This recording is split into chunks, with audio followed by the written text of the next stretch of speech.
ಜಯವಾಗಲಿ. ಮಂಜು ಸಕ್ಪಾಲ್ ಅವರಿಗೆ ಜಯವಾಗಲಿ. ಬಾಬಾಯಿ ಅವರಿಗೆ ಜಯವಾಗಲಿ.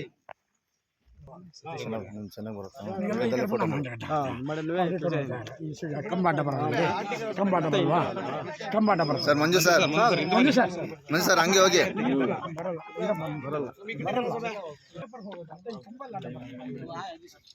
ಹಾಂ ಸರ್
ಗಣರಾಜ್ಯವಾಗಿ ರಚಿಸಲು ಮತ್ತು ಅದರ ಸಮಸ್ತ ನಾಗರಿಕರಿಗೆ ಸಾಮಾಜಿಕ, ಆರ್ಥಿಕ ಮತ್ತು ರಾಜಕೀಯ ನ್ಯಾಯ, ವಿಚಾರ, ಅಭಿವ್ಯಕ್ತಿ, ವಿಶ್ವಾಸ, ಧರ್ಮಶ್ರದ್ಧೆ ಮತ್ತು ಉಪಾಸನಾ ಸ್ವಾತಂತ್ರ್ಯ, ಸ್ಥಾನಮಾನ ಹಾಗೂ ಅವಕಾಶ ಸಮಾನತೆ ದೊರೆಯುವಂತೆ ಮಾಡಲು ಮತ್ತು ವ್ಯಕ್ತಿ ಗೌರವವನ್ನು ಅಷ್ಟು ವಿಷಯ ಅವರ ಹತ್ರ ಇತ್ತು. ನಮಗೆಲ್ಲ ಮನ ಮುಟ್ಟುವಂತೆ ಮಾತನಾಡಿದ್ದಾರೆ. ನಾವು ಮಾಡಬೇಕಾಗಿರೋದು ಇಷ್ಟೇ, ಅಂಬೇಡ್ಕರ್ಗೆ ದೊಡ್ಡ ಹೂವಿನ ಹಾಕಿ ದೊಡ್ಡ ಪಲ್ಲಕ್ಕಿ ಮಾಡೋ ಬದಲು ಅದನ್ನು ಮಾಡೋಣ. ಅದರ ಜೊತೆಗೆ ಅಂಬೇಡ್ಕರ್ ನಡೆದಂಥ ದಾರಿಯಲ್ಲಿ ನಡೆದ್ರೆ ನಿಜವಾದ ಗೌರವ ಕೊಡುವಂಥ ಅವ್ಯವಸ್ಥೆ. ನಾವೆಲ್ಲರೂ ಇನ್ನಷ್ಟು ಅಂಬೇಡ್ಕರ್ ಬಗ್ಗೆ ತಿಳ್ಕೋಬೇಕು. ಯಾವತ್ತೂ ಒಬ್ಬ ಮನುಷ್ಯ ಅವಮಾನ ಪಟ್ಟಾಗಲೇ ಏನಾದ್ರೂ ಮೇಲೆ ಸಾಧಿಸ್ಬೇಕು ಅಂತ ಛಲ ಬರೋದು. ಅಂತ ಛಲ ಬಂದಿತ್ತು ನಮ್ಮ ಅಂಬೇಡ್ಕರ್ ಸಾಹೇಬರಿಗೆ. ಎಲ್ಲ ಜನ ಹೀಯಾಳಿಸ್ತಾ ಇದ್ರು. ಸ್ಕೂಲಲ್ಲಿ ಸರಿಯಾಗಿ ಅವ್ರನ್ನ ಯಾರು ಪಕ್ಕದಲ್ಲಿ ಕೂರಿಸ್ಕೊಳ್ತಾ ಇಲ್ಲ, ಎಲ್ಲದು ಸರಿಯಾಗಿ ನೀರು ಕೊಡ್ತಾ ಇಲ್ಲ. ಯಾಕಂದ್ರೆ ಈ ಅಸ್ಪೃಶ್ಯತೆ, ಅನಿಷ್ಟ ಪದ್ಧತಿ ಸುಮಾರು ವರ್ಷದಿಂದ ಇದೆ ನಮ್ಮ ದೇಶದಲ್ಲಿ, ಇಲ್ಲ ಅಂತ ನನಗೆ. ನಾನು ಇದೇ ಹಳ್ಳಿಯಲ್ಲಿ ಹುಟ್ಟಿದವನು. ನಾನು ಐ ಥಿಂಕ್ 5ನೇ ಕ್ಲಾಸ್ 6ನೇ ಕ್ಲಾಸ್ ಇದ್ದೆ. ನಮ್ಮೂರಲ್ಲೇ ನೋಡ್ತಾ ಇದ್ದೆ, ಪಾಪ ಯಾರಾದ್ರೂ SC/ST ಬಂದರೆ ಚೊಂಬಲ್ಲಾಗಲಿ ಗ್ಲಾಸಲ್ಲಾಗಲಿ ನೀರು ಕುಡಿತಾ ಇಲ್ಲ, ಬಾಯಲ್ಲಿ ಇಟ್ಕೋಬೇಕು, ಮೇಲಿಂದ ಉಳಿತಾ ಇದ್ದದ್ದು, ಟಚ್ ಆಗಬಾರ್ದು ಅಂತ. ಅಂಥ ಅನಿಷ್ಟ ಪದ್ಧತಿ ನಮ್ಮ ದೇಶದಲ್ಲಿತ್ತು ಹಿಂದಿನ ಕಾಲದಲ್ಲಿ. ಆದರೆ ಈಗಂಥ ಪದ್ಧತಿ ಇಲ್ಲ. 99% ಇದೆ, ಇನ್ನೂ 1-2% ಎಲ್ಲ ಇರಬಹುದು. ನಾನು ಇಲ್ಲ ಅಂತ ಹೇಳಪ್ಪ. ಆದ್ದರಿಂದ ತಮ್ಮೆಲ್ಲರಿಗೂ ರಿಕ್ವೆಸ್ಟ್ ಮಾಡ್ತೀನಿ, ಅಂಬೇಡ್ಕರ್ ಒಂದು ಮಾತು ಹೇಳ್ತಾನೆ, ನಾವು ಈ ಒಂದು ಪ್ರಜಾಪ್ರಭುತ್ವದಲ್ಲಿ ಮುಂದೆ ಬರಬೇಕಾದ್ರೆ ಮೊದಲು ವಿದ್ಯೆ ಕಲಿಯಿರಿ ಅಂತಾರೆ. ಯಾವುದೋ ಕೆಲವು ಸ್ಕೂಲ್ಗಳಲ್ಲಿ ಈ ಅಮೇರಿಕಾದಿಂದ US ಒಂದು ಡಿಪಾರ್ಟ್ಮೆಂಟಿಂದ ಬರ್ತಾ ಇತ್ತು, ಜಿನೀವಾದಿಂದ. ಅಲ್ಲೇನೋ ಒಂಥರ ನಮ್ಮ ಒಂದು ಉಪ್ಪಿಟ್ಟು, ಇಂಥ ಬಿಸ್ಕೆಟ್ಸು ಏನೋ ಮಧ್ಯಾಹ್ನ ಆದರೆ ಇಷ್ಟಿಷ್ಟು ಕೊಡ್ತಾ ಇದ್ರು. ಕೆಲವು ದಿನ ಅದು ಪೂರ ದಿನ ಕೊಡ್ತಾ ಇರಲಿಲ್ಲ. ಅಂಥ ಕಷ್ಟಗಳೆಲ್ಲ ನಾವು ಅನುಭವಿಸಿರ್ತೀವಿ. ಈಗಂತೂ ಸಿಸ್ಟಮ್ ಪರವಾಗಿಲ್ಲ, ಯಾಕಂದರೆ ಬಿಸಿ ಊಟ ಇದೆ, ಸ್ಕೂಲ್ ಮಕ್ಕಳಿಗೆ ಶೂ ಇಂದ ಹಿಡಿದು ಬುಕ್ಸಿಂದ ಎಲ್ಲ ಫ್ರೀಯಾಗಿ ಕೊಡ್ತಾ ಇದ್ದೀವಿ.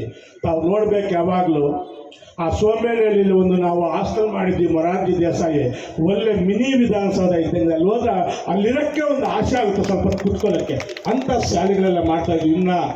ಇನ್ನಷ್ಟು ನಮ್ಮ ಕೊಂಡಟ್ಟಪಲ್ಲಿ ಹತ್ರ ಒಂದು ಶಾಲೆ ಪ್ರಾರಂಭ ಆಗಿದೆ. ಈಗ ನಮ್ಮ ಮೊನ್ನೆ ಅಲ್ಪಸಂಖ್ಯಾತರಿಗೋಸ್ಕರ 25 ಕೋಟಿಯಲ್ಲಿ ಇಲ್ಲಿ ಪರಗೋಡ ಹತ್ರ ಮೈನ್ ರೋಡ್ಗೆ ಒಂದು ಸ್ಕೂಲ್ ಮಾಡ್ತಾ ಇದ್ದೀವಿ. ಇಷ್ಟೊತ್ತು ಮಾತನಾಡ್ತಾ ಇದ್ರು ಕಾರ್ಮಿಕರ ಬಗ್ಗೆ. ಕಾರ್ಮಿಕರಿಗಂತೆ 40 ಕೋಟಿ ರೂಪಾಯಿನಲ್ಲಿ ಒಂದು ಸ್ಕೂಲ್ ಗುದ್ದಲಿ ಪೂಜೆ ಮೊನ್ನೆ ತಾನೇ ಈ ಹೈವೇನಲ್ಲಿ ಮಾಡಿದ್ದೀವಿ. ಮ್ಯಾಕ್ಸಿಮಮ್ ಎಜುಕೇಷನ್ಗೂ ಹೆಲ್ತ್ಗೂ ಮ್ಯಾಕ್ಸಿಮಮ್ ಪ್ರಿಫರೆನ್ಸ್ ಕೊಡ್ತಾ ಇದ್ದೀವಿ.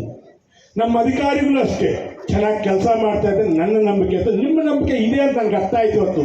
ಯಾಕಂದರೆ ಇಲ್ಲಿರುವಂಥ ತಹಸೀಲ್ದಾರ್ ಹೆಸರು, ಇಒ ಹೆಸರು, ಕೆಲವು ಹೆಸರಿಲ್ಲ, ಜೋರಾಗಿ ಚಪ್ಪಾಳೆ ತಟ್ಟಿದ್ರೆ ಅಂದರೆ ನಮ್ಮ ಅಧಿಕಾರಿಗಳು ಕೆಲಸ ಮಾಡ್ತಾ ಇದ್ದಾರೆ ಅಂತ ನನಗೆ ಅರ್ಥ ಆಯ್ತಾಗ. ಒಳ್ಳೆ ನೇಮ್ ಇಟ್ಕೊಂಡಿದ್ದಾರೆ ನಮ್ಮ ಅಧಿಕಾರಿಗಳು ಅಂತ. ಖಂಡಿತವಾಗ್ಲೂ ತಾವೆಲ್ಲರೂ ಏನೇ ಒಂದು ಸಮಸ್ಯೆ ಇದ್ದರೆ ಈ ಬ್ರೋಕರ್ಸು, ಈ ಮಧ್ಯವರ್ತಿಗಳು ನಂಬೇಡಿ. ಡೈರೆಕ್ಟಾಗಿ ಆಫೀಸರ್ನಾಗಿ ಮಾತನಾಡಿ. ಕೆಲಸ ಆಗಿಲ್ವಾ, ಬುಧವಾರ ಬಾಗೇಪಲ್ಲಿ ನಮ್ಮ ಮನೆ ಹತ್ರ ಖಂಡಿತವಾಗ್ಲಿ ಮಿಸ್ ಆದರೆ ಗುಡ್ಬಂಡಿಗೂ ಬರ್ತಾ ಇರ್ತೀನಿ ಒಂದೊಂದು ಬುಧವಾರ. ತಾವು ಬನ್ನಿ, ಏನೇ ಕೆಲಸಗಳು ಮಾಡೋಂಥ ಕೆಲಸ ಮಾಡೋಣ. ನಮ್ಮ ಸಂಪಂಗನ ಮಾತನಾಡ್ತಾ ಇದ್ರು, ನಮ್ಮ ಮಕ್ಕಳಿಗೆ ಒಳ್ಳೆ ಶೈಕ್ಷಣಿಕವಾಗಿ ಅಭಿವೃದ್ಧಿ ಹೊಂದಿದಾಗ ಮಾತ್ರ ನಮ್ಮ ಜೀವನ ಹಸನಾಗಿರಲು ಸಾಧ್ಯ.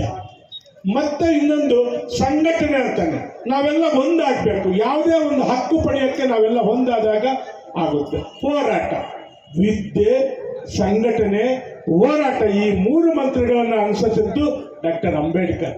ನಮಗೆಲ್ಲ ಅವರು ಅದನ್ನು ಹೇಳಿದ್ದು.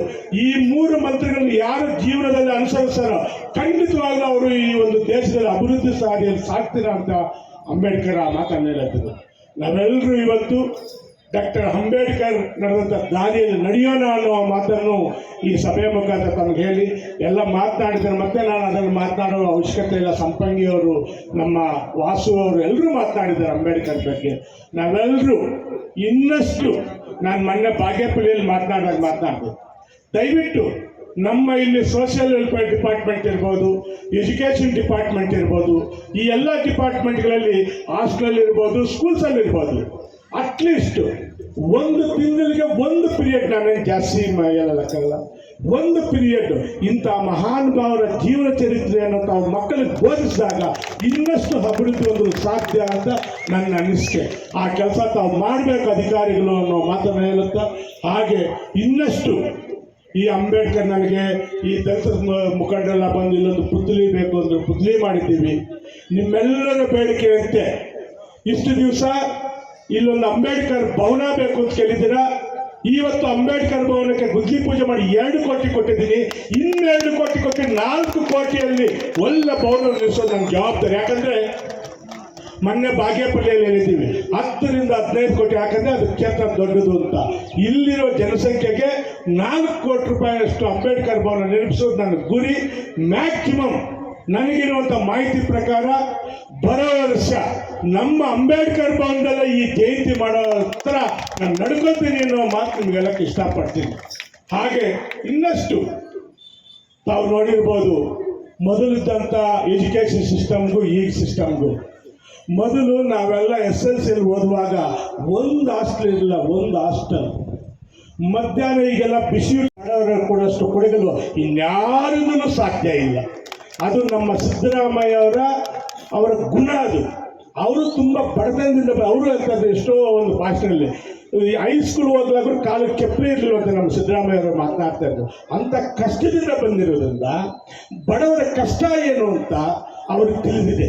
ಅದಕ್ಕೆ ಬರೀ ಬಡವರಿಗೋಸ್ಕರ ಸ್ಕೀಮ್ ತರೋದು. ಈಗ ತಾವು ನೋಡ್ತಾ ಇದ್ದೀರಾ, ಯಾರು ಇಡೀ ನಮ್ಮ ದೇಶದಲ್ಲಿ ಯಾರೂ ತರಲಿಲ್ಲ. ಹೆಣ್ಣು ಮಕ್ಕಳಿಗೆ 2,000 ರೂಪಾಯಿ ತಿಂಗಳು ಕೊಡುವಂಥದ್ದು, ಅಕ್ಕಿ ಕೊಡುವಂಥದ್ದು. ಇವತ್ತು ಹೆಣ್ಣು ಮಕ್ಕಳಿಗೆ ಎಲ್ಲೂ ಬಸ್ ಫ್ರೀ ಮಾಡಿರಲಿಲ್ಲ, ಬಸ್ ಫ್ರೀ ಮಾಡಿರೋದು. ಮತ್ತು ಫ್ರೀ ಕರೆಂಟ್ ಕೊಟ್ಟಿರೋದಿರ್ಬೋದು.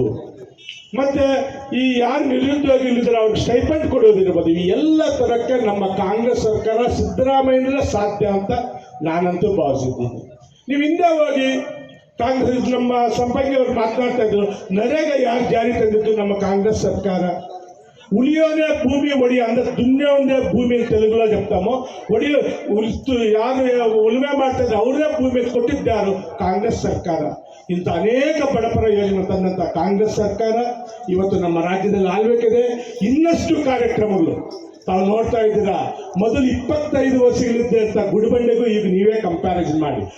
ವರ್ಷಕ್ಕೂ ಕಂಪ್ಯಾರಿಸನ್ ಕೊಡೋಕ್ಕಾಗಲ್ಲ. ಒಂದು 25 ವರ್ಷ ಗುಡಿಬಂಡೆ ಹೇಗಿತ್ತು, ಈಗ ಹೇಗಾಗಿದೆ ಅಂದಾಗ ಡೆವಲಪ್ಮೆಂಟ್ ಇದೆಯಾ ಇಲ್ವಾ ಅಂತ ತಮ್ಮ ಮನಸ್ಸಲ್ಲಿ ತಮ್ಮ ಹಾಕ್ಬೇಕೆ ತಾವು ಪ್ರಶ್ನೆ ಮಾಡ್ಕೊಳ್ಳಿ. ನಮ್ಮ ಮನೇನು ಹೋಗಲಿ, ನಾನೇನು ಎಲ್ಲೂ ಕೇಳಲ್ಲ. ನಿಮ್ಮ ಹಾಕ್ಬೇಕೆ ನೀವು ಪ್ರಶ್ನೆ ಹಾಕೊಳ್ಳಿ, ಅಷ್ಟೇ ಸಾಕು. ಎಷ್ಟೋ ಚೆಕ್ ಡ್ಯಾಮ್ಗಳು ಮಾಡಿದ್ದೀವಿ. ಈಗ ಪಟ್ಟಣಕ್ಕೆ ಗುಡಿಬಂಡೆ ಕೆರೆಯಿಂದಲೇ ಮನೆಗೂ ನೀರು ಕೊಡೋಕ್ಕೆ ಪೈಪ್ಲೈನ್ ಹಾಕಿ ಎಲ್ಲ ಕೆಲಸಗಳಾಗ್ತಾ ಇದೆ.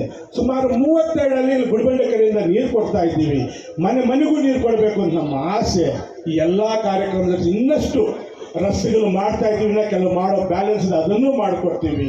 ಏನೇ ಇದ್ರೂ ಖಂಡಿತವಾಗಲೂ ಸರ್ಕಾರದ ಪರವಾಗಿ, ಬಡಬಗ್ಗರ ಪರವಾಗಿ ಖಂಡಿತವಾಗಲೂ ನಿಮ್ಮ ಜೊತೆಯಲ್ಲಿ ಇರ್ತೀನಿ ಅನ್ನೋ ಮಾತನ್ನು ಹೇಳಿ, ತಾವು ಇವತ್ತು ಈ ಒಂದು ಅದ್ದೂರಿಯಾದಂಥ ಸಮಾರಂಭ, ಯಾಕಂದರೆ ನನ್ನ ಮೊನ್ನೆ ಬಾಗೇಪಲ್ಲಿಗಿಂತ ಅದ್ದೂರಿಯಾಗಿ ಇವತ್ತು ಮೆರವಣಿಗೆ ಇರ್ಬೋದು, ಸಮಾರಂಭ ನಡೀತಾ ಇದೆ. ಈ ಸಮಾರಂಭಕ್ಕೆ ಸಹಕರಿಸಿ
ಕೇಳಿಸ್ರಿ ಇವಾಗ. शरणं गच्छामि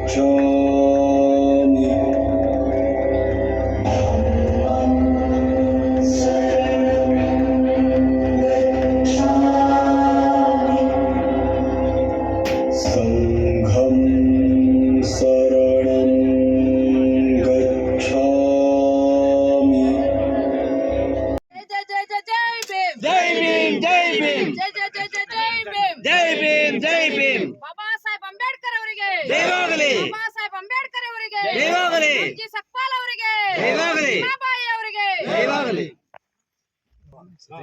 ಚೆನ್ನಾಗಿ ಬರುತ್ತೆ ಕಂಬಾಟ ಬರಲ್ವಾ ಕಂಬಾಟ ಬರ ಸರ್ ಮಂಜು ಸರ್ ಮಂಜು ಸರ್ ಹಂಗೆ ಹೋಗಿ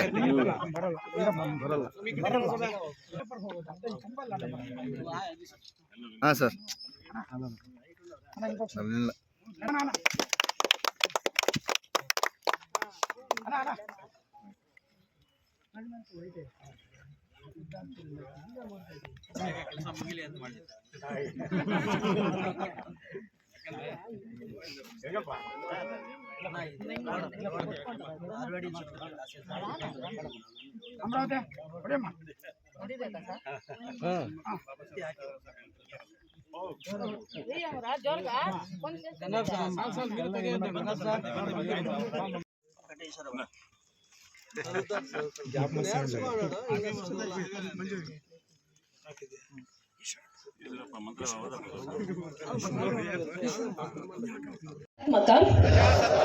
ಗಣರಾಜ್ಯವಾಗಿ ರಚಿಸಲು ಮತ್ತು ಅದರ ಸಮಸ್ತ ನಾಗರಿಕರಿಗೆ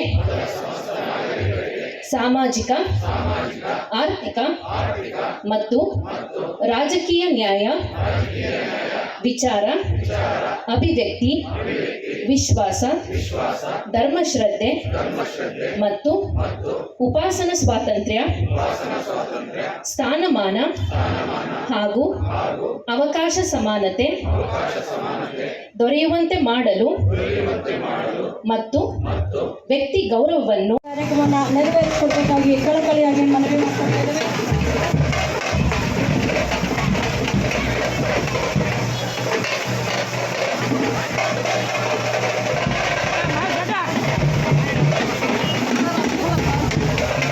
ಪ್ರಭಾತ ಬೇರಿಗೆ ತಾವು ಸನ್ನಿಧರಾಗಬೇಕಾಗಿ ಈ ಮೂಲಕ ಮನವಿ ಮಾಡ್ತೇವೆ.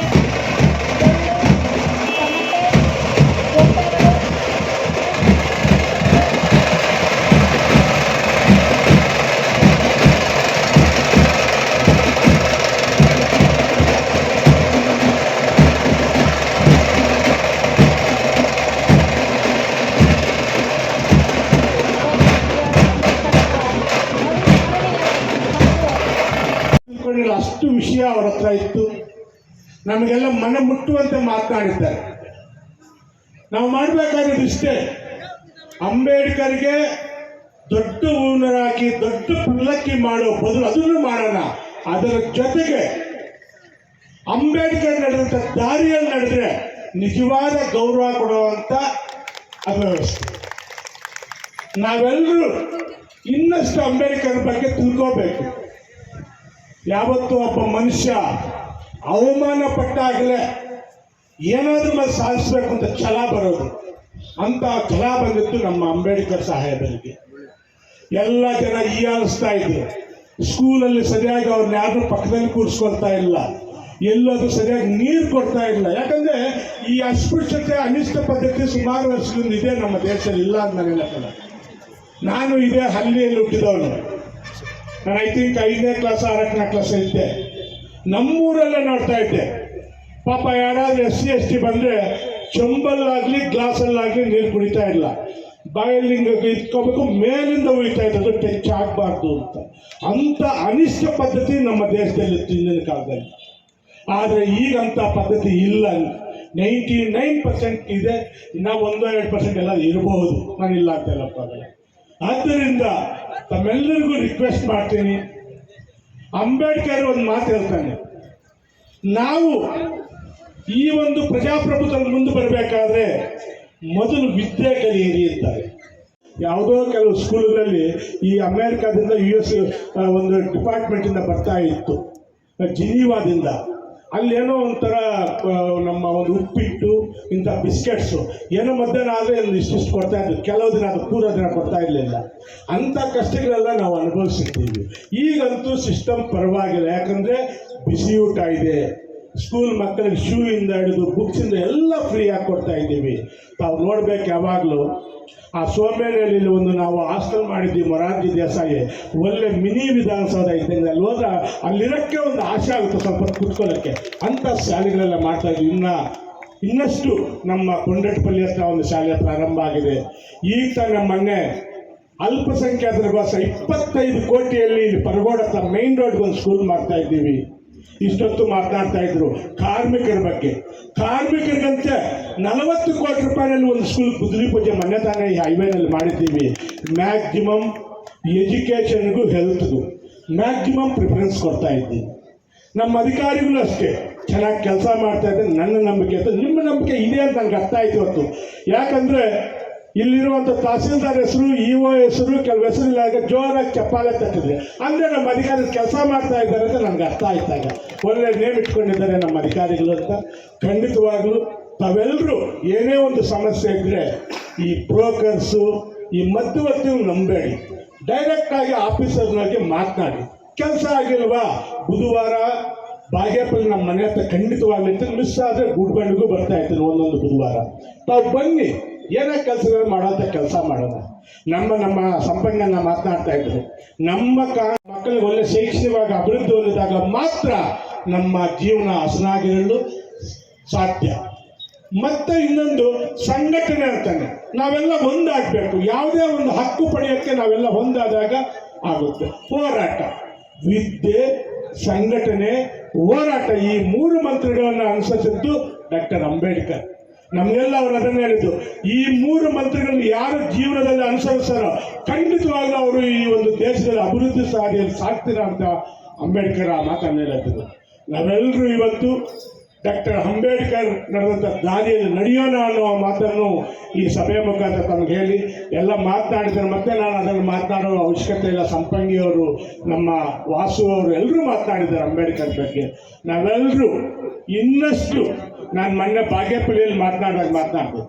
ದಯವಿಟ್ಟು ನಮ್ಮ ಇಲ್ಲಿ ಸೋಷಿಯಲ್ ವೆಲ್ಫೇರ್ ಡಿಪಾರ್ಟ್ಮೆಂಟ್ ಇರ್ಬೋದು, ಎಜುಕೇಷನ್ ಡಿಪಾರ್ಟ್ಮೆಂಟ್ ಇರ್ಬೋದು, ಈ ಎಲ್ಲ ಡಿಪಾರ್ಟ್ಮೆಂಟ್ಗಳಲ್ಲಿ ಹಾಸ್ಟೆಲ್ ಇರ್ಬೋದು, ಸ್ಕೂಲ್ಸಲ್ಲಿ ಇರ್ಬೋದು, ಅಟ್ಲೀಸ್ಟ್ 1 ತಿಂಗಳಿಗೆ 1 ಪೀರಿಯಡ್, ನಾನೇನು ಜಾಸ್ತಿ ಹೇಳೋದಕ್ಕಲ್ಲ, 1 ಪೀರಿಯಡ್ ಇಂಥ ಮಹಾನುಭಾವರ ಜೀವನ ಚರಿತ್ರೆಯನ್ನು ತಾವು ಮಕ್ಕಳಿಗೆ ಬೋಧಿಸಿದಾಗ ಇನ್ನಷ್ಟು ಅಭಿವೃದ್ಧಿ ಹೊಂದಲು ಸಾಧ್ಯ ಅಂತ ನನ್ನ ಅನಿಸಿಕೆ.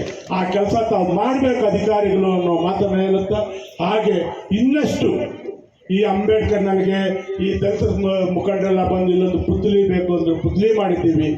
ನಿಮ್ಮೆಲ್ಲರ ಬೇಡಿಕೆಯಂತೆ ಇಷ್ಟು ದಿವಸ ಇಲ್ಲೊಂದು ಅಂಬೇಡ್ಕರ್ ಭವನ ಬೇಕು ಅಂತ ಕೇಳಿದ್ದೀರಾ. ಇವತ್ತು ಅಂಬೇಡ್ಕರ್ ಭವನಕ್ಕೆ ಗುದ್ಲಿ ಪೂಜೆ ಮಾಡಿ 2 ಕೋಟಿ ಕೊಟ್ಟಿದ್ದೀನಿ.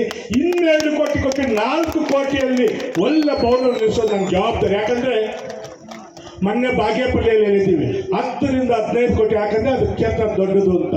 ಇಲ್ಲಿರೋ ಜನಸಂಖ್ಯೆಗೆ 4 ಕೋಟಿ ರೂಪಾಯಿಯಷ್ಟು ಅಂಬೇಡ್ಕರ್ ಭವನ ನಿರ್ಮಿಸೋದು ನನ್ನ ಗುರಿ. ಮ್ಯಾಕ್ಸಿಮಮ್ ನನಗಿರುವಂಥ ಮಾಹಿತಿ ಪ್ರಕಾರ ಬರೋ ವರ್ಷ ನಮ್ಮ ಅಂಬೇಡ್ಕರ್ ಭವನದಲ್ಲೇ ಈ ಜಯಂತಿ ಮಾಡೋ ಥರ ನಾನು ನಡ್ಕೊತೀನಿ ಅನ್ನೋ ಮಾತು ನಿಮಗೆಲ್ಲಕ್ಕೆ ಇಷ್ಟಪಡ್ತೀನಿ. ಹಾಗೆ ಇನ್ನಷ್ಟು ತಾವು ನೋಡಿರ್ಬೋದು, ಮೊದಲಿದ್ದಂಥ ಎಜುಕೇಷನ್ ಸಿಸ್ಟಮ್ಗೂ ಈಗ ಸಿಸ್ಟಮ್ಗೂ, ಮೊದಲು ನಾವೆಲ್ಲ SLC ಓದುವಾಗ 1 ಹಾಸ್ಟೆಲ್ ಇರಲಿಲ್ಲ, 1 ಹಾಸ್ಟೆಲ್. ಮಧ್ಯಾಹ್ನ ಈಗೆಲ್ಲ ಬಿಸಿ ಮಾಡೋರು ಕೊಡೋಷ್ಟು ಕೊಡಗಲು ಇನ್ಯಾರಿಂದಲೂ ಸಾಧ್ಯ ಇಲ್ಲ. ಅದು ನಮ್ಮ ಸಿದ್ದರಾಮಯ್ಯ ಅವರ ಗುಣ. ಅದು ಅವರು ತುಂಬ ಬಡತನದಿಂದ ಅವರು ಅಂತಂದ್ರೆ ಎಷ್ಟೋ ಒಂದು ಭಾಷೆಯಲ್ಲಿ ಹೈಸ್ಕೂಲ್ ಓದುವಾಗ ಕಾಲಕ್ಕೆ ಚಪ್ಪಲಿ ಇರಲಿಲ್ಲ ಅಂತ ನಮ್ಮ ಸಿದ್ದರಾಮಯ್ಯ ಅವರು ಮಾತನಾಡ್ತಾ ಇದ್ರು. ಅಂಥ ಕಷ್ಟದಿಂದ ಬಂದಿರೋದ್ರಿಂದ ಬಡವರ ಕಷ್ಟ ಏನು ಅಂತ ಅವ್ರಿಗೆ ತಿಳಿದಿದೆ. ಅದಕ್ಕೆ ಬರೀ ಬಡವರಿಗೋಸ್ಕರ ಸ್ಕೀಮ್ ತರೋದು. ಈಗ ತಾವು ನೋಡ್ತಾ ಇದ್ದೀರಾ, ಯಾರು ಇಡೀ ನಮ್ಮ ದೇಶದಲ್ಲಿ ಯಾರೂ ತರಲಿಲ್ಲ. ಹೆಣ್ಣು ಮಕ್ಕಳಿಗೆ 2,000 ರೂಪಾಯಿ ತಿಂಗಳು ಕೊಡುವಂಥದ್ದು, ಅಕ್ಕಿ ಕೊಡುವಂಥದ್ದು. ಇವತ್ತು ಹೆಣ್ಣು ಮಕ್ಕಳಿಗೆ ಎಲ್ಲೂ ಬಸ್ ಫ್ರೀ ಮಾಡಿರಲಿಲ್ಲ, ಬಸ್ ಫ್ರೀ ಮಾಡಿರೋದು. ಮತ್ತು ಫ್ರೀ ಕರೆಂಟ್ ಕೊಟ್ಟಿರೋದಿರ್ಬೋದು. ಮತ್ತು ಈ ಯಾರು ನಿರುದ್ಯೋಗಿಗಳಿದ್ರೆ ಅವ್ರಿಗೆ ಸ್ಟೈಪೆಂಡ್ ಕೊಡೋದಿರ್ಬೋದು. ಈ ಎಲ್ಲ ಥರಕ್ಕೆ ನಮ್ಮ ಕಾಂಗ್ರೆಸ್ ಸರ್ಕಾರ ಸಿದ್ದರಾಮಯ್ಯನಲ್ಲೇ ಸಾಧ್ಯ ಅಂತ ನಾನಂತೂ ಭಾವಿಸಿದ್ದೀನಿ. ನೀವು ಹಿಂದೆ ಹೋಗಿ ಕಾಂಗ್ರೆಸ್ ನಮ್ಮ ಸಂಪಂಗಿ ಅವರು ಮಾತನಾಡ್ತಾ ಇದ್ರು, ನರೇಗಾ ಯಾರು ಜಾರಿ ತಂದಿದ್ದು? ನಮ್ಮ ಕಾಂಗ್ರೆಸ್ ಸರ್ಕಾರ. ಉಳಿಯೋನೇ ಭೂಮಿ ಒಡಿ ಅಂದ್ರೆ ದುನ್ಯಾ ಒಂದೇ ಭೂಮಿ ಅಂತ ತೆಲುಗುలో చెప్తాము. ಒಡಿಯೋ ಉಳಿತು ಯಾರು ಉಳುಮೆ ಮಾಡ್ತಾ ಇದ್ದಾರೆ ಅವರೇ ಭೂಮಿ ಕೊಟ್ಟಿದ್ದಾರು ಕಾಂಗ್ರೆಸ್ ಸರ್ಕಾರ. ಇಂಥ ಅನೇಕ ಬಡಪರ ಯೋಜನೆ ತಂದಂಥ ಕಾಂಗ್ರೆಸ್ ಸರ್ಕಾರ ಇವತ್ತು ನಮ್ಮ ರಾಜ್ಯದಲ್ಲಿ ಆಗಬೇಕಿದೆ. ಇನ್ನಷ್ಟು ಕಾರ್ಯಕ್ರಮಗಳು ತಾವು ನೋಡ್ತಾ ಇದ್ದೀರಾ. ಮೊದಲು 25 ವರ್ಷಗಳಿದ್ದಂಥ ಗುಡಿಬಂಡೆಗೂ ಈಗ ನೀವೇ ಕಂಪ್ಯಾರಿಸನ್ ಮಾಡಿ. ವರ್ಷಕ್ಕೂ ಕಂಪ್ಯಾರಿಸನ್ ಕೊಡೋಕ್ಕಾಗಲ್ಲ. ಒಂದು 25 ವರ್ಷ ಗುಡಿಬಂಡೆ ಹೇಗಿತ್ತು, ಈಗ ಹೇಗಾಗಿದೆ ಅಂದಾಗ ಡೆವಲಪ್ಮೆಂಟ್ ಇದೆಯಾ ಇಲ್ವಾ ಅಂತ ತಮ್ಮ ಮನಸ್ಸಲ್ಲಿ ತಮ್ಮ ಹಾಕ್ಬೇಕೆ ತಾವು ಪ್ರಶ್ನೆ ಮಾಡ್ಕೊಳ್ಳಿ. ನಮ್ಮ ಮನೇನು ಹೋಗಲಿ, ನಾನೇನು ಎಲ್ಲೂ ಕೇಳಲ್ಲ. ನಿಮ್ಮ ಹಾಕ್ಬೇಕೆ ನೀವು ಪ್ರಶ್ನೆ ಹಾಕೊಳ್ಳಿ, ಅಷ್ಟೇ ಸಾಕು. ಎಷ್ಟೋ ಚೆಕ್ ಡ್ಯಾಮ್ಗಳು ಮಾಡಿದ್ದೀವಿ. ಈಗ ಪಟ್ಟಣಕ್ಕೆ ಗುಡಿಬಂಡೆ ಕೆರೆಯಿಂದಲೇ ಮನೆಗೂ ನೀರು ಕೊಡೋಕ್ಕೆ ಪೈಪ್ಲೈನ್ ಹಾಕಿ ಎಲ್ಲ ಕೆಲಸಗಳಾಗ್ತಾ ಇದೆ. ಸುಮಾರು 32 ಅಡಿ ಇಲ್ಲಿ ಗುಡಿಬಂಡೆ ಕೆರೆಯಿಂದ ನೀರು ಕೊಡ್ತಾ ಇದ್ದೀವಿ. ಮನೆಗೂ ನೀರು ಕೊಡಬೇಕು ಅಂತ ನಮ್ಮ ಆಸೆ. ಈ ಎಲ್ಲ ಕಾರ್ಯಕ್ರಮದಲ್ಲಿ ಇನ್ನಷ್ಟು ರಸ್ತೆಗಳು ಮಾಡ್ತಾ ಇದ್ದೀವಿ. ಇನ್ನು ಕೆಲವು ಮಾಡೋ ಬ್ಯಾಲೆನ್ಸ್ ಅದನ್ನು ಮಾಡಿಕೊಡ್ತೀವಿ. ಏನೇ ಇದ್ರೂ ಖಂಡಿತವಾಗಲೂ ಸರ್ಕಾರದ ಪರವಾಗಿ, ಬಡಬಗ್ಗರ ಪರವಾಗಿ ಖಂಡಿತವಾಗ್ಲೂ ನಿಮ್ಮ ಜೊತೆಯಲ್ಲಿ ಇರ್ತೀನಿ ಅನ್ನೋ ಮಾತನ್ನು ಹೇಳಿ, ತಾವು ಇವತ್ತು ಈ ಒಂದು ಅದ್ದೂರಿಯಾದಂಥ ಸಮಾರಂಭ, ಯಾಕಂದರೆ ನನ್ನ ಮನೆ ಬಾಗೇಪಲ್ಲಿಗಿಂತ ಅದ್ದೂರಿಯಾಗಿ ಇವತ್ತು ಮೆರವಣಿಗೆ ಇರ್ಬೋದು, ಸಮಾರಂಭ ನಡೀತಾ ಇದೆ. ಈ ಸಮಾರಂಭಕ್ಕೆ ಸಹಕಾರ ಎಲ್ಲ ಮನದಟ್ಟು ಮಾಡಿಬಿಟ್ಟಿದ್ದಾರೆ. ಈ ಕ್ಷೇತ್ರದಲ್ಲಿ ಏನು ನೋವುಗಳು ತಿಂತಾ ಇದ್ದೀವಿ, ಈ ರಾಜ್ಯದಲ್ಲಿ ರಾಷ್ಟ್ರದಲ್ಲಿ ಏನು ನೋವುಗಳು ತಿಂತಾ ಇದ್ದೀವಿ, ಅವೆಲ್ಲವನ್ನು ಕೂಡ ಮನದಟ್ಟು ಮಾಡಿಕೊಟ್ಟಿದ್ದಾರೆ. ಇವತ್ತು ಅವರ ಜನ್ಮದಿನೋತ್ಸವ, ಬಾಬು ಜಗಜೀವನ್ ರಾಮ್ ಅವರ ಜನ್ಮೋತ್ಸವವನ್ನು ನಾವೆಲ್ಲರೂ ಕೂಡ ಆಚರಿಸ್ತಾ ಇದ್ದೀವಿ. 2 ದಿವಸಗಳ ಹಿಂದೆ ಬಾಗೇಪಲ್ಲಿಯಲ್ಲಿ ಕೂಡ ನಾವು ಸುಬ್ಬರೆಡ್ಡಿಯವರ ನೇತೃತ್ವದಲ್ಲಿ ಒಳ್ಳೆಯ ಕಾರ್ಯಕ್ರಮಗಳನ್ನು ಇದೇ ಅಂಬೇಡ್ಕರ್ ಅವರ ಜನ್ಮೋತ್ಸವವನ್ನು ಆಚರಣೆ ಮಾಡಿದ್ವಿ. ಅದೇ ರೀತಿಯಲ್ಲಿ ಇವತ್ತು ಗುಡಿಬಂಡೆಯಲ್ಲಿ ಕೂಡ ನಾವೆಲ್ಲರೂ ಕೂಡ ಮಾಡ್ತಾಯಿದ್ದೀವಿ. ಇವತ್ತು ನಿಜವಾಗಲೂ ಕೂಡ ಗುಡಿಬಂಡೆ ಒಂದು ದೊಡ್ಡ ಹೆಸರಾದ ಒಂದು ಕಲೆಗಳ ಬೀಡು ಅಂತ ಕೂಡ ನಾನು ಹೇಳ್ತೀನಿ. ಯಾಕಂದರೆ ಇಲ್ಲಿ ಭಾಳ ಬುದ್ಧಿವಂತರು ಇರುವಂಥ ಸ್ಥಳ. ಇಲ್ಲಿರತಕ್ಕಂಥ ಬುದ್ಧಿವಂತರು ಮತ್ತು ಮಾನವೀಯತೆಗೆ ಭಾಳ ಹತ್ತಿರ ಆಗಿರುವಂಥ ಜನ ಇವತ್ತು ಇಲ್ಲಿದ್ದಾರೆ. ಯಾಕಂದರೆ ನಾನು ಕೂಡ ಈ ಗುಡಿಬಂಡೆ ತಾಲೂಕಲ್ಲಿ ಅನೇಕ ಕಾರ್ಯಕ್ರಮಗಳನ್ನು ನಾವು ಮಾಡಿದ್ದೀವಿ. ಯಾಕಂದರೆ ನಾನು ಮೊದಲನೇದಾಗಿ ನಾನು ಚುನಾವಣೆಯಲ್ಲಿ ಗೆದ್ದಾಗ ಗುಡಿಬಂಡೆಯ ಜನ ಭಾಳ ಆತ್ಮೀಯವಾಗಿ ನನ್ನ ಬರಮಾಡಿಕೊಂಡ್ರು. ನಾನು ಎಲ್ಲ ಕಡೆನೂ ಹೇಳ್ತೀನಿ, ಇವತ್ತಿನ ಚುನಾವಣೆಗಳನ್ನು ನಡೆಸೋದು ಭಾಳ ಕಷ್ಟ. ಆದರೆ ಅವತ್ತು ದಿನಗಳ ಮಧ್ಯೆ ನಾನು ಕೂಡ ಬರ್ತಾ ಇರ್ತೀನಿ. ಯಾಕಂದರೆ ನಿಮ್ಮ ಋಣವನ್ನು ತೀರಿಸೋದಕ್ಕೆ ಸಾಧ್ಯನೇ ಇಲ್ಲ. ಯಾಕಂದರೆ ನೀವು ನಮ್ಮನ್ನು ಮೂರ್ತಿ ಮಾಡದೆ ಹೋಗಿದ್ರೆ ನಾವು ವಿಧಾನಸಭೆಗೆ ಹೋಗೋದಕ್ಕೂ ಸಾಧ್ಯ ಆಗ್ತಾ ಇರಲಿಲ್ಲ. ಇವತ್ತು ಈ ವೇದಿಕೆ ಆದರೆ ಈಗ 3ನೇ ತಾಲೂಕು ಈ ಕ್ಷೇತ್ರಕ್ಕೆ, ವಿಧಾನಸಭಾ ಕ್ಷೇತ್ರಕ್ಕೆ ಚೇಳೂರು ಕೂಡ ಆಗಿದೆ. ಇವತ್ತು ಗುಡಿಬಂಡೆ ಕ್ಷೇತ್ರ ಕೂಡ ಇವತ್ತು ಅಂದರೆ ಗುಡಿಬಂಡೆ ತಾಲೂಕು ಕೂಡ ಭಾಳ ಹೆಸರುವಾಸಿಯಾಗಿ ಬೆಳೀತಾ ಇದೆ. ಇವತ್ತು ಇಲ್ಲಿ ಈ ಒಂದು ಜನ ಗುಡಿಬಂಡೆಯನ್ನು ಯೂಟ್ಯೂಬ್ಗಳಲ್ಲಿ ನಾವು ನೋಡಿದಾಗ ಅದರ ವೈಶಿಷ್ಟ್ಯವನ್ನು ಭಾಳ ಹೆಸರುವಾಗಿ ಬಿಂಬಿಸ್ತಾ ಇದ್ದಾರೆ. ಇವತ್ತು ಗುಡಿಬಂಡೆ ತಾಲೂಕು ಮುಂದೆ ಒಂದು ದಿನಗಳಲ್ಲಿ ಅದು ಒಂದು ಕ್ಷೇತ್ರ ಆಗ್ಬೋದು. ಯಾಕಂದರೆ ಅವೆಲ್ಲ ನಡೀತಾ ಇದೆ. ಇವತ್ತು ಕ್ಷೇತ್ರದ ವಿಚಾರಣೆ ನಿಮ್ಮೆಲ್ರಿಗೂ ಗೊತ್ತೇ ಇದೆ. ಅದರ ಬಗ್ಗೆ ಮುಂದಿನ ದಿನಗಳಲ್ಲಿ ಮಾತಾಡ್ಬೋದು. ಆದರೆ ಈ ಒಂದು ಗುಡಿಬಂಡೆ ತಾಲೂಕಲ್ಲಿ ಸಣ್ಣದಾದ ತಾಲೂಕಾದರೂ ಕೂಡ ಒಳ್ಳೆ ಡೆವಲಪ್ಮೆಂಟ್ಗಳಾಗಿದೆ, ಅಭಿವೃದ್ಧಿಗಳಾಗಿದೆ. 99ರಲ್ಲಿ ಹಿಂದೆ ನಾನು ಶ್ರೀರಾಮರೆಡ್ಡಿಯವರು ಬಿಟ್ಟ ನಂತರ ನಾನು ಶಾಸಕನಾದ ಮೇಲೆ ಅನೇಕ ಕಾರ್ಯಕ್ರಮಗಳನ್ನು ಈ ಭಾಗಕ್ಕೆ ನಾವು ತಂದುಕೊಟ್ಟಿದ್ವಿ. ಮಾಡೋದಕ್ಕೆ ನಮ್ಮಲ್ಲಿರ್ತಕ್ಕಂಥ ಒಳಜಗದಲ್ಲಿನ ಅಂಬೇಡ್ಕರ್ ಭವನ ಎಷ್ಟೋ ವರ್ಷಗಳು ಕೂಡ ಆಗಿರಲಿಲ್ಲ. ಆಗ ನಾವು ಒಂದು ಅಂಬೇಡ್ಕರ್ ಭವನವನ್ನು ಇಬ್ಬರನ್ನೂ ಕೂಡಿಸಿ ಮಾತಾಡಿ ಒಂದು ಅಂಬೇಡ್ಕರ್ ಭವನವನ್ನು ನಾವು ಕಟ್ಟಿಸ್ಕೊಟ್ವಿ. ಅದೇ ರೀತಿಯಲ್ಲಿ ಇಲ್ಲಿ ಎಲ್ಲ ಮನದಟ್ಟು ಮಾಡಿಬಿಟ್ಟಿದ್ದಾರೆ. ಈ ಕ್ಷೇತ್ರದಲ್ಲಿ ಏನು ನೋವುಗಳು ತಿಂತಾ ಇದ್ದೀವಿ, ಈ ರಾಜ್ಯದಲ್ಲಿ ರಾಷ್ಟ್ರದಲ್ಲಿ ಏನು ನೋವುಗಳು ತಿಂತಾ ಇದ್ದೀವಿ, ಅವೆಲ್ಲವನ್ನು ಕೂಡ ಮನದಟ್ಟು ಮಾಡಿಕೊಟ್ಟಿದ್ದಾರೆ. ಇವತ್ತು ಅವರ ಜನ್ಮದಿನೋತ್ಸವ, ಬಾಬು ಜಗಜೀವನ್ ರಾಮ್ ಅವರ ಜನ್ಮೋತ್ಸವವನ್ನು ನಾವೆಲ್ಲರೂ ಕೂಡ ಆಚರಿಸ್ತಾ ಇದ್ದೀವಿ. 2 ದಿವಸಗಳ ಹಿಂದೆ ಬಾಗೇಪಲ್ಲಿಯಲ್ಲಿ ಕೂಡ ನಾವು ಸುಬ್ಬರೆಡ್ಡಿಯವರ ನೇತೃತ್ವದಲ್ಲಿ ಒಳ್ಳೆಯ ಕಾರ್ಯಕ್ರಮಗಳನ್ನು ಇದೇ ಅಂಬೇಡ್ಕರ್ ಅವರ ಜನ್ಮೋತ್ಸವವನ್ನು ಆಚರಣೆ ಮಾಡಿದ್ವಿ. ಅದೇ ರೀತಿಯಲ್ಲಿ ಇವತ್ತು ಗುಡಿಬಂಡೆಯಲ್ಲಿ ಕೂಡ ನಾವೆಲ್ಲರೂ ಕೂಡ ಮಾಡ್ತಾಯಿದ್ದೀವಿ. ಇವತ್ತು ನಿಜವಾಗಲೂ ಕೂಡ ಗುಡಿಬಂಡೆ ಒಂದು ದೊಡ್ಡ ಹೆಸರಾದ ಒಂದು ಕಲೆಗಳ ಬೀಡು ಅಂತ ಕೂಡ ನಾನು ಹೇಳ್ತೀನಿ. ಯಾಕಂದರೆ ಇಲ್ಲಿ ಭಾಳ ಬುದ್ಧಿವಂತರು ಇರುವಂಥ ಸ್ಥಳ. ಇಲ್ಲಿರತಕ್ಕಂಥ ಬುದ್ಧಿವಂತರು ಮತ್ತು ಮಾನವೀಯತೆಗೆ ಭಾಳ ಹತ್ತಿರ ಆಗಿರುವಂಥ ಜನ ಇವತ್ತು ಇಲ್ಲಿದ್ದಾರೆ. ಯಾಕಂದರೆ ನಾನು ಕೂಡ ಈ ಗುಡಿಬಂಡೆ ತಾಲೂಕಲ್ಲಿ ಅನೇಕ ಕಾರ್ಯಕ್ರಮಗಳನ್ನು ನಾವು ಮಾಡಿದ್ದೀವಿ. ಯಾಕಂದರೆ ನಾನು ಮೊದಲನೇದಾಗಿ ನಾನು ಚುನಾವಣೆಯಲ್ಲಿ ಗೆದ್ದಾಗ ಗುಡಿಬಂಡೆಯ ಜನ ಭಾಳ ಆತ್ಮೀಯವಾಗಿ ನಾನು ನಂಬರ್ ಮಾಡಿಕೊಂಡೆ.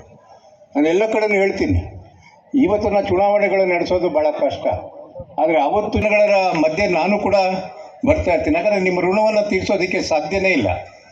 ಯಾಕಂದರೆ ನೀವು ನಮ್ಮನ್ನು ಮೂರ್ತಿ ಮಾಡದೆ ಹೋಗಿದ್ರೆ ನಾವು ವಿಧಾನಸಭೆಗೆ ಹೋಗೋದಕ್ಕೂ ಸಾಧ್ಯ ಆಗ್ತಾ ಇರಲಿಲ್ಲ. ಇವತ್ತು ಈ ವೇದಿಕೆ ಆದರೆ ಈಗ ಈ 3ನೇ ತಾಲೂಕು ಈ ಕ್ಷೇತ್ರಕ್ಕೆ, ವಿಧಾನಸಭಾ ಕ್ಷೇತ್ರಕ್ಕೆ ಚೇಳೂರು ಕೂಡ ಆಗಿದೆ. ಇವತ್ತು ಗುಡಿಬಂಡೆ ಕ್ಷೇತ್ರ ಕೂಡ ಇವತ್ತು ಅಂದರೆ ಗುಡಿಬಂಡೆ ತಾಲೂಕು ಕೂಡ ಭಾಳ ಹೆಸರುವಾಸಿಯಾಗಿ ಬೆಳೀತಾ ಇದೆ. ಇವತ್ತು ಇಲ್ಲಿ ಈ ಒಂದು ಜನ ಗುಡಿಬಂಡೆಯನ್ನು ಯೂಟ್ಯೂಬ್ಗಳಲ್ಲಿ ನಾವು ನೋಡಿದಾಗ ಅದರ ವೈಶಿಷ್ಟ್ಯವನ್ನು ಭಾಳ ಹೆಸರುವಾಗಿ ಬಿಂಬಿಸ್ತಾ ಇದ್ದಾರೆ. ಇವತ್ತು ಗುಡಿಬಂಡೆ ತಾಲೂಕು ಮುಂದೆ ಒಂದು ದಿನಗಳಲ್ಲಿ ಅದು ಒಂದು ಕ್ಷೇತ್ರ ಆಗ್ಬೋದು. ಯಾಕಂದರೆ ಅವೆಲ್ಲ ನಡೀತಾ ಇದೆ. ಇವತ್ತು ಕ್ಷೇತ್ರದ ವಿಚಾರಣೆ ನಿಮ್ಮೆಲ್ರಿಗೂ ಗೊತ್ತೇ ಇದೆ, ಅದರ ಬಗ್ಗೆ ಮುಂದಿನ ದಿನಗಳಲ್ಲಿ ಮಾತಾಡ್ಬೋದು.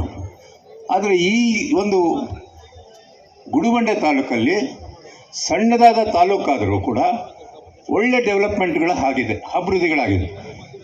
99ರಲ್ಲಿ ಹಿಂದೆ ನಾನು ಶ್ರೀರಾಮರೆಡ್ಡಿಯವರು ಬಿಟ್ಟ ನಂತರ ನಾನು ಶಾಸಕನಾದ ಮೇಲೆ ಅನೇಕ ಕಾರ್ಯಕ್ರಮಗಳನ್ನು ಈ ಭಾಗಕ್ಕೆ ನಾವು ತಂದು ಕೊಟ್ಟಿದ್ವಿ. ಮಾಡೋದಕ್ಕೆ ನಮ್ಮಲ್ಲಿರ್ತಕ್ಕಂಥ ಒಳಜಗದಲ್ಲಿನ ಅಂಬೇಡ್ಕರ್ ಭವನ ಎಷ್ಟೋ ವರ್ಷಗಳು ಕೂಡ ಆಗಿರಲಿಲ್ಲ. ಆಗ ನಾವು ಒಂದು ಅಂಬೇಡ್ಕರ್ ಭವನವನ್ನು ಇಬ್ಬರನ್ನೂ ಕೂಡಿಸಿ ಮಾತಾಡಿ ಒಂದು ಅಂಬೇಡ್ಕರ್ ಭವನವನ್ನು ನಾವು ಕಟ್ಟಿಸ್ಕೊಟ್ಟಿವಿ. ಅದೇ ರೀತಿಯಲ್ಲಿ ಇಲ್ಲಿ ಯಾರು ಈ ದೇಶದಲ್ಲಿ ಉಳಿಬೇಕು ಅಂತ ತೀರ್ಮಾನ ಮಾಡಿದರೆ ಮುಸ್ಲಿಮರು, ಕ್ರೈಸ್ತರು, ಅವರಿಗೆ ವಿಶೇಷವಾದ ಹಕ್ಕುಗಳನ್ನು ಕೊಡಬೇಕು. ಮಹಿಳೆಯರಿಗೆ ಜನಸಂಖ್ಯೆ 50% ಇದ್ದಾರೆ, ಅವರಿಗೆ ವಿಶೇಷ ಹಕ್ಕು ಕೊಡಬೇಕು.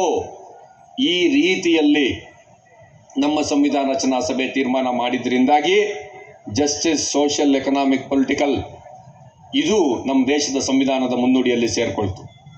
ನಾವು ಬಾಬಾ ಸಾಹೇಬರನ್ನ ನೆನೆಯಬೇಕಾದ್ರೆ ಅವರನ್ನು ಒಬ್ಬ ರಾಷ್ಟ್ರ ನಿರ್ಮಾಣಕ್ಕೆ ಪೂರಕವಾಗಿದ್ದಂಥ, ಈ ದೇಶ ವಿಭಜನೆ ಆಗದೆ ಎಲ್ಲರೂ ಈ ದೇಶ ನಮ್ಮದು ಅನ್ನಿಸುವಂಥ ಒಂದು ಸಂವಿಧಾನದ ಕರ್ತೃವಾಗಿ ಅಲ್ಲಿ ಕೂತಿದ್ದನ್ನು ಆ ಕಾರಣಕ್ಕಾಗಿ ನಾವು ನೆನಪಿಸ್ಕೊಳ್ಬೇಕು. ಅವರನ್ನು ಅಫ್ಕೋರ್ಸ್ ನಾವು ದಲಿತ ವಿಮೋಚಕನಾಗಿ ನೆನಪಿಸ್ಕೋಬೇಕು. ಜಾತಿ ವಿನಾಶದ ಕುರಿತು ಬರೆದಂಥ ಮತ್ತು ಜಾತಿ ವಿನಾಶಕ್ಕಾಗಿ ಕೆಲಸ ಮಾಡಿದ ವ್ಯಕ್ತಿಯಾಗಿ ನೆನಪಿಸ್ಕೊಳ್ಬೇಕು. ಆದರೆ ಅಷ್ಟೇ ಅಲ್ಲ, ಅದರ ಜೊತೆಗೆ ಈ ದೇಶವನ್ನು ಒಗ್ಗೂಡಿಸಿದ್ದಂಥ ಈ ಸಂವಿಧಾನ, ಎಲ್ಲರಿಗೂ ಹಕ್ಕುಗಳನ್ನು ಕೊಟ್ಟಂಥ ಸಂವಿಧಾನದ ಪ್ರಧಾನ ಶಿಲ್ಪಿಯಾಗಿ ಕೂಡ ಸಾಹೇಬರನ್ನ ನೆನಪಿಸ್ಕೋಬೇಕು.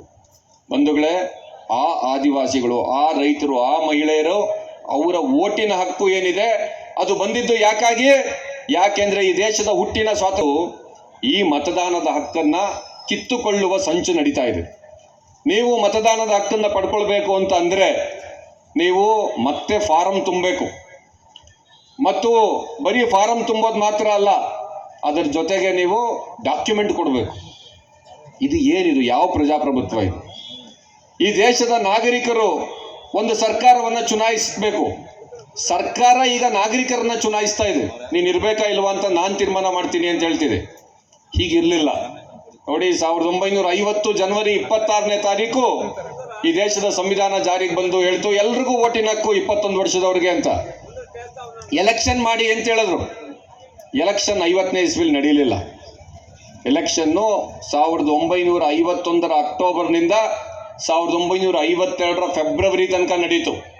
ಯಾಕೆ ಅಷ್ಟೊತ್ತು ಲೇಟ್ ಆಯಿತು? ಯಾಕಂದರೆ ಮತದಾರರ ಪಟ್ಟಿನೇ ಇರಲಿಲ್ಲ, ಎಲ್ರಿಗೂ ಓಟಿನ ಹಕ್ಕಿರಲಿಲ್ಲ.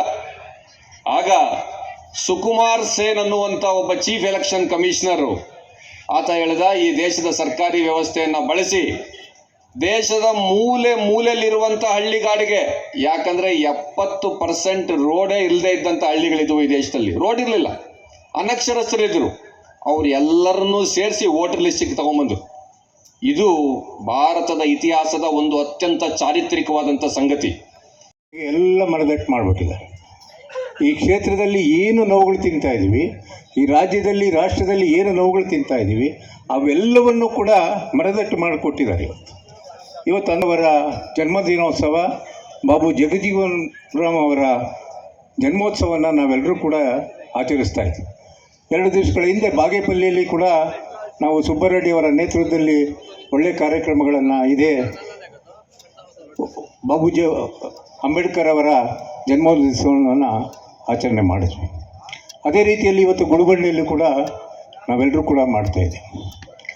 ಇವತ್ತು ನಿಜವಾಗಲೂ ಕೂಡ ಗುಡಿಬಂಡೆ ಒಂದು ದೊಡ್ಡ ಹೆಸರಾದ ಒಂದು ಕಲೆಗಳ ಬೀಡು ಅಂತ ಕೂಡ ನಾನು ಹೇಳ್ತೀನಿ. ಯಾಕಂದರೆ ಇಲ್ಲಿ ಭಾಳ ಬುದ್ಧಿವಂತರು ಇರುವಂಥ ಸ್ಥಳ. ಇಲ್ಲಿರತಕ್ಕಂಥ ಬುದ್ಧಿವಂತರು ಮತ್ತು ಮಾನವೀಯತೆಗೆ ಭಾಳ ಹತ್ತಿರ ಆಗಿರುವಂಥ ಜನ ಇವತ್ತು ಇಲ್ಲಿದ್ದಾರೆ. ಯಾಕಂದರೆ ನಾನು ಕೂಡ ಈ ಗುಡಿಬಂಡೆ ತಾಲೂಕಲ್ಲಿ ಅನೇಕ ಕಾರ್ಯಕ್ರಮಗಳನ್ನು ನಾವು ಮಾಡಿದ್ದೀವಿ. ಯಾಕಂದರೆ ನಾನು ಮೊದಲನೇದಾಗಿ ನಾನು ಚುನಾವಣೆಯಲ್ಲಿ ಗೆದ್ದಾಗ ಗುಡಿಬಂಡೆಯ ಜನ ಭಾಳ ಆತ್ಮೀಯವಾಗಿ ನನ್ನ ಬರಮಾಡಿಕೊಂಡ್ರು. ನಾನು ಎಲ್ಲ ಕಡೆಯೂ ಹೇಳ್ತೀನಿ, ಇವತ್ತಿನ ಚುನಾವಣೆಗಳು ನಡೆಸೋದು ಭಾಳ ಕಷ್ಟ. ಆದರೆ ಅವತ್ತು ದಿನಗಳ ಮಧ್ಯೆ ನಾನು ಕೂಡ ಬರ್ತಾ ಇರ್ತೀನಿ. ಯಾಕಂದರೆ ನಿಮ್ಮ ಋಣವನ್ನು ತೀರಿಸೋದಕ್ಕೆ ಸಾಧ್ಯವೇ ಇಲ್ಲ. ಯಾಕಂದರೆ ನೀವು ನಮ್ಮನ್ನು ಮೂರ್ತಿ ಮಾಡದೆ ಹೋಗಿದ್ರೆ ನಾವು ವಿಧಾನಸಭೆಗೆ ಹೋಗೋದಕ್ಕೂ ಸಾಧ್ಯ ಆಗ್ತಾ ಇರಲಿಲ್ಲ. ಇವತ್ತು ಈ ವೇದಿಕೆ ಆದರೆ ಈಗ 3ನೇ ತಾಲೂಕು ಈ ಕ್ಷೇತ್ರಕ್ಕೆ ವಿಧಾನಸಭಾ ಕ್ಷೇತ್ರಕ್ಕೆ ಚೇಳೂರು ಕೂಡ ಆಗಿದೆ. ಇವತ್ತು ಗುಡಿಬಂಡೆ ಕ್ಷೇತ್ರ ಕೂಡ ಇವತ್ತು ಅಂದರೆ ಗುಡಿಬಂಡೆ ತಾಲೂಕು ಕೂಡ ಭಾಳ ಹೆಸರುವಾಸಿಯಾಗಿ ಬೆಳೀತಾ ಇದೆ.